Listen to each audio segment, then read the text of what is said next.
တင်ဖုန်းလိုက်မပိတ်ခံရစီဖို့အတွက်တင်ရော IMEI check လုပ်ပြီးပြီလားမနေ့ကပဲ CEIR လို့ခေါ်တဲ့ Central Equipment Entity Register ကိုကျွန်တော်တို့နိုင်ငံမှာအတည်ပြုလိုက်ပါပြီဒါကြောင့်ဒီဗီဒီယိုမှာတော့တင်ဖုန်းလိုက်မပိတ်ခံရစီဖို့အတွက်လှုပ်ဆောင်ချက်အသေးစိတ်လေးတွေကိုပြပြပေးသွားမှာဖြစ်ပါတယ်အရင်ဆုံးကိုဖုန်းရဲ့ IMEI ကိုစစ်ပေးရမှာဖြစ်ပါတယ်စစ်ဖို့အတွက်ကျွန်တော်ဖုန်းတွေဝင်လိုက်ပါဝင်မှုဝိုင်းတော့ *share06 share ကိုရိုက်ထည့်လိုက်ပါရိုက်ထည့်ပြီးတော့ကိုဖုန်းရဲ့ IMEI ကျလာပါလိမ့်မယ်ကိုဖုန်းကစင်ကတ်နှစ်ခတ်တူဆိုရင်တော့ IMEI နှစ်ခုကျလာပါလိမ့်မယ်တကယ်တူဆိုရင်တော့တစ်ခုပဲကျလာပါလိမ့်မယ်ဒီဝိုင်းတော့ IMEI ကို copy လုပ်လိုက်ပါလုပ်ပြီးဝိုင်းတော့ Google တော့မဟုတ် Chrome browser တစ်ခုခုတွေကိုဝင်လိုက်ပါဝင်ဝိုင်းတော့ search မှာ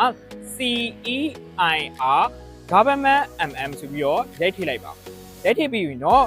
သူ့ရဲ့ website ကိုဝင်ပေးလိုက်ပါ website တွေရောက်ပြီဆိုရင်တော့ chat stack ကိုနှိပ်ပါနှိပ်ပြီးဝိုင်းတော့ဥလာတဲ့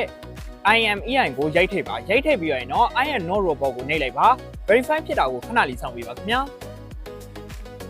verify ဖြစ်သွားရင်တော့ chat stack ကိုနှိပ်ပေးလိုက်ပါဒီလိုမျိုး၃ခုလုံးစိမ့်သွားပြီဆိုရင်တော့အောင်မြင်သွားပါပြီခင်ဗျာစင်ကတ်နကတ်ထုတ်ဖုန်းဆိုရင်တော့ IMEI နှစ်ခုလုံးကိုစစ်ရပါမယ်နော်ဒီအချက်လေးတွေမလုပ်ထားဘူးဆိုရင်တော့ April လ1ရက်နေ့ကနေစပြီးတော့တင့်ဖုန်းလိုင်းကပိတ်ခံရနိုင်ပါတယ်နောက်ပြီးမှလုပ်မယ်ဆိုရင်ဖုန်းတန်ဖိုးရဲ့ဒဏ်ကြီး 25% ကိုပေးဆောင်ရမှာဖြစ်တဲ့အတွက်အခုပဲ register လုပ်လိုက်တော့နော်ဒီလိုမျိုးဘခုတူရရစရာဗီဒီယိုလေးကိုထပ်ပြီးကြည့်ချင်တယ်ဆိုရင်တော့ Cover Shop Facebook Page နဲ့ TikTok အကောင့်ကို follow လုပ်ထားဖို့မမေ့ပါနဲ့နော် Cover Shop စုံစုံလင်းလင်းဖော်ဖော်ယူ